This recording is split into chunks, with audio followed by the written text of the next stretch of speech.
Hi, and welcome back to Stuff About Tutorials. In today's video, we are going to talk about on how to duplicate uploaded items in Collect.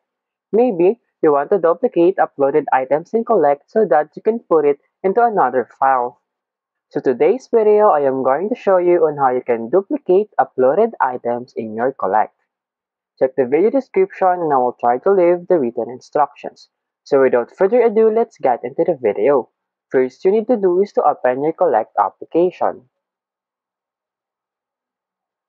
Once you open your Collect application, you will be directed into this All Item page. You can also see this Boards, Sort Later, and Account.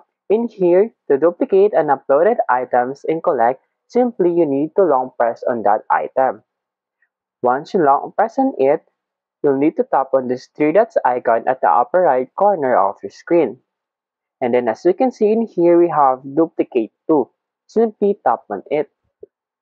And then in here, you can duplicate it to the academics or to Sort Later. For this example, I'll just simply tap on Sort Later. And there you go. As you can see, the file is already duplicated. There you go. If you wanted to know how to duplicate and uploaded files on Collect, that is the easiest way I know how. If you know another way on how to duplicate and uploaded items in Collect, leave a comment below. Also, be sure to subscribe for more videos.